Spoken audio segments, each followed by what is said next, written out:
بسم اللہ الرحمن الرحیم۔ السلام علیکم۔ سلطان محمود غزنوی کے زمانے میں شہر میں چوریاں زیادہ ہونے لگیں تو چوروں کو پکڑنے کے لیے سلطان نے یہ تدبیر کی کہ شاہی لباس اتار کر چوروں کا سا پھٹا پرانا لباس پہن لیا اور شہر میں گشت کرنے لگے۔ ایک جگہ دیکھا کہ بہت سے چور اکٹھے بیٹھے ہیں۔ بادشاہ بھی وہاں جا کر بیٹھ گیا۔ چوروں نے پوچھا کہ تم کون ہو؟ بادشاہ نے کہا کہ میں بھی تم ہی جیسا ایک آدمی ہوں۔ چوروں نے سمجھا کہ یہ بھی کوئی چور ہے جو آدھی رات کے بعد چوری کی نیت سے نکلا ہے۔ چنانچہ انہوں نے اطمینان کا سانس لیا۔ سلطان محمود غزنوی نے ان سے کہا، اتنی رات گئے تم کس ارادے سے پھر رہے ہو؟ وہ کہنے لگے، اسی ارادے سے جس ارادے سے تم پھر رہے ہو، یعنی چوری کی نیت سے۔ سلطان نے کہا، اگر چوری ہی کرنی ہے تو پھر کسی ایسی جگہ کرو جہاں سے اس قدر دولت ہاتھ لگ جائے جو ساری عمر کے لیے ہمیں کافی ہو اور پھر کبھی چوری کرنے کی ضرورت ہی پیش نہ آئے۔ میرا مشورہ ہے کہ شاہی محل لوٹتے ہیں جہاں سے ہمیں بہت بڑا خزانہ ہاتھ لگ سکتا ہے۔ چوروں نے سنا تو بہت خوش ہوئے اور سلطان کی جرت مندانہ گفتگو پر اش اش کر اٹھے اور کہا، واہ بھائی واہ، تم تو بڑے بہادر اور جرت مند ہو، کیونکہ شاہی محل میں چوری کرنا بڑی ہمت اور حوصلے کا کام ہے اور تم اس بات کو کرنے میں ذرا بھی نہیں گھبرائے۔ ہم تمہیں آج سے اپنا سردار مانتے ہیں۔ تم جو حکم دو گے ہم اس کی اطاعت کریں گے، لیکن جو کام تم نے شاہی محل والا بتایا ہے وہ بڑا مشکل ہے۔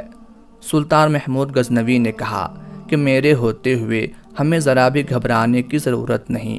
میری موجودگی میں تم ہر مشکل کو آسان سمجھو اور بالکل نہ گھبراؤ۔ اب تیاری کرو کیونکہ شاہی خزانے پر آج ہی ہاتھ صاف کیا جائے گا۔ اس مقصد کے لیے پہلے ہم ایک منصوبہ بنا لیتے ہیں تاکہ آسانی رہے۔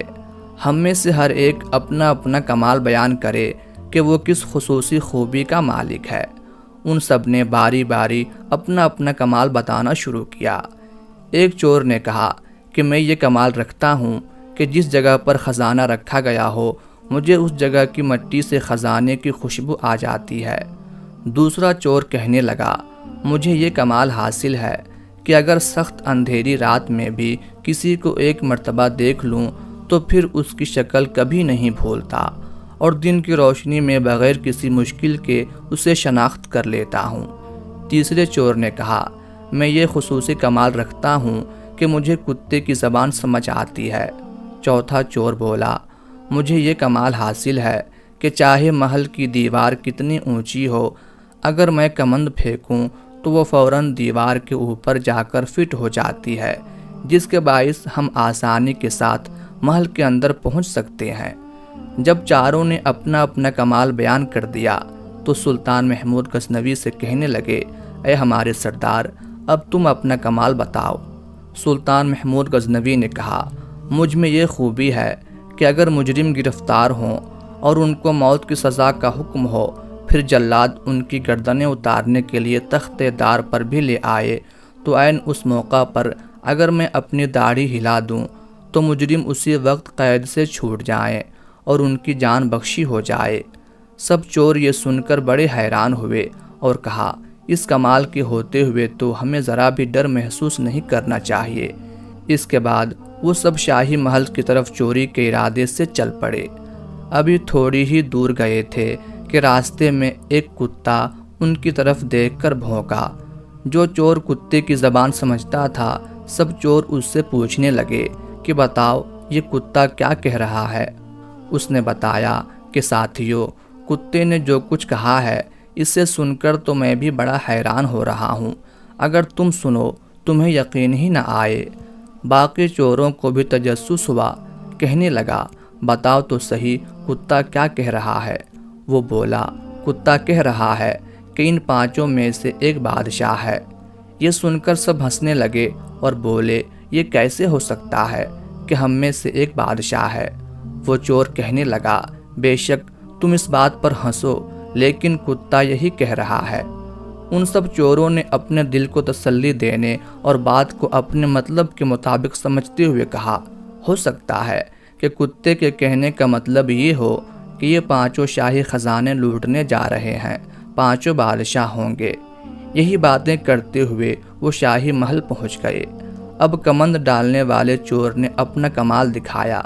اس چور نے ایک ہی بار جو کمند پھینکی تو وہ محل کی دیوار کے اوپر جا لگی۔ اس کے بعد سب باری باری دیوار پار کر گئے۔ اب خزانہ سونگھنے والے چور کی باری تھی، چنانچہ اس نے اپنے خصوصی کمال سے کام لے کر جس قدر شاہی خزانہ چھپایا ہوا تھا وہ سب بتا دیا، اور ان سب نے مل کر وہاں سے خزانہ نکال لیا، اور جس راستے سے آئے تھے اسی راستے سے خزانہ لے کر باہر نکل آئے۔ ابھی صبح نہیں ہوئی تھی اور رات کا اندھیرا باقی تھا۔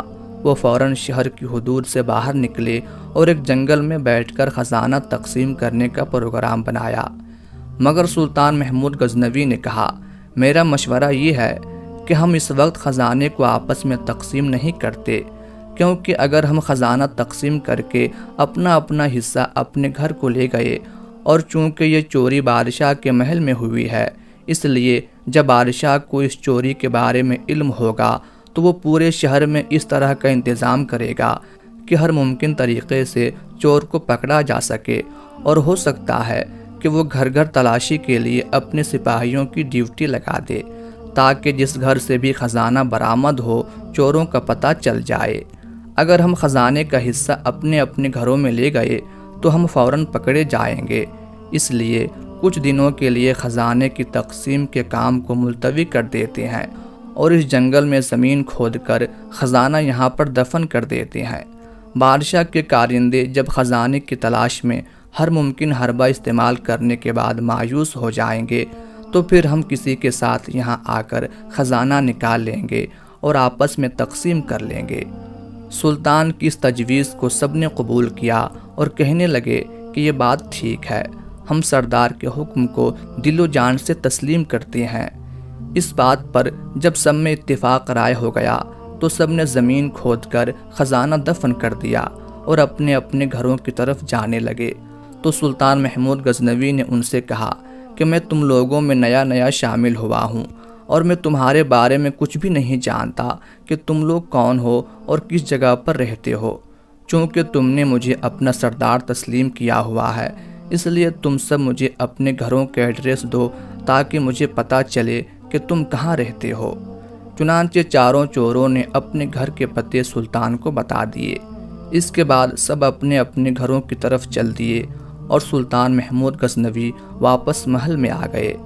صبح اچانک شور اٹھا کہ شاہی خزانہ لوٹ لیا گیا۔ فوری طور پر سپاہی چوروں کی تلاش میں بھاگے۔ سلطان نے سپاہیوں کے سربراہ کو چاروں چوروں کے نام اور پتہ بتائے اور انہیں گرفتار کرنے کا حکم دیا۔ چنانچہ سپاہی فوراً چاروں کو پکڑ لائے۔ وہ چاروں چور حیران تھے کہ آخر انہیں ہمارا پتہ کیسے ملا اور کون ہے جس نے ہماری مخبری کی۔ اس کے ساتھ ہی انہیں یہ خیال بھی آیا کہ ہم چاروں کو تو گرفتار کر لیا گیا ہے مگر ہمارا سردار نہیں پکڑا گیا، اس کی کیا وجہ ہے؟ اسی سوچ و بچار کے عالم میں ان چاروں کو عدالت میں پیش کر دیا گیا اور قاضی نے شاہی خزانے کی چوری کے جرم میں ان کو موت کی سزا کا حکم سنا دیا۔ یہ حکم سن کر ان کے اوسان خطا ہو گئے اور آپس میں کہنے لگے، ہمارا سردار ہوتا تو ایسے وقت میں اپنا کمال دکھاتا، لیکن افسوس ہمارا سردار نہیں پکڑا گیا، اب تو وہ خود ہی اکیلا خزانہ پر قبضہ جما لے گا۔ جب ان چاروں کو تختہ دار پر لے جایا جانے لگا تو حکم ملا کہ چوروں کو سلطان کے سامنے لایا جائے، اگر وہ کوئی آخری خواہش کرنا چاہیں تو مرنے سے پہلے پوری کی جا سکے۔ جب چور سلطان کے سامنے پیش کیے گئے تو سلطان محمود غزنوی پورے شاہی لباس میں تھے۔ چاروں چور نظریں جھکائے کھڑے تھے۔ اچانک اس چور کی نظر سلطان پر پڑی جو اندھیری رات میں بھی ایک بار دیکھی ہوئی شکل کبھی نہیں بھولتا تھا اور دن میں شناخت کرنا کوئی مشکل نہ تھا۔ اس نے پہچان لیا کہ تخت پر جو شخصیت جلوہ افروز ہے وہی رات کے وقت ہمارا ساتھی تھا۔ اس نے آہستہ سے اپنے ساتھی چور کے کان میں کہا، اے دوست، رات کو کتے کی کہی ہوئی بات اب سمجھ آئی ہے۔ کتا ٹھیک ہی کہہ رہا تھا کہ ان پانچوں میں ایک بادشاہ ہے۔ یہ جو تخت پر بیٹھا ہے، رات کو یہی ہمارا پانچواں ساتھی تھا۔ دوسرا چور اس کی بات سن کر کہنے لگا، ارے احمق، کیا بکواس کرتے ہو؟ رات کو تم نے ایک کتے کی بات پر یقین کر کے چور کو بادشاہ بنا دیا، اب تم بادشاہ کو چور کہہ رہے ہو؟ لگتا ہے تمہاری عقل ماری گئی ہے، تم اپنے ہوش میں نہیں ہو۔ سلطان محمود غزنوی ان کی آپس میں خسر پھسر سن رہا تھا۔ وہ بولا، تم لوگوں نے کیا خسر پھسر لگا رکھی ہے؟ جس چور نے بادشاہ کو پہچان لیا تھا وہ فوراً چند قدم آگے بڑھا اور اپنے ہاتھ باندھ کر کہنے لگا، اے ہمارے سردار، ہم سب نے تو اپنا اپنا کمال دکھا دیا، اب تم اپنی داڑھی کب ہلاؤ گے؟ اس وقت ہلاؤ گے جب ہم موت کے منہ میں چلے جائیں گے۔ سلطان محمود غزنوی اس چور کی بات سن کر ہنس پڑے اور کہا، واہ بھائی واہ، تم نے مجھے پہچان لیا اور اپنا کمال دکھا دیا، اب میں اپنا کمال دکھاتا ہوں اور اپنی داڑھی کو ہلاتا ہوں، جاؤ تم سب آزاد ہو۔ چوروں نے اپنی رہائی کا حکم سنا تو بڑے متاثر ہوئے اور اسی وقت سلطان کے قدموں میں گر کر معافی مانگی اور آئندہ چوری سے توبہ کی اور ہمیشہ کے لیے نیکی کا راستہ اختیار کرنے کا سچا وعدہ کر کے شاہی دربار سے رخصت ہو گئے۔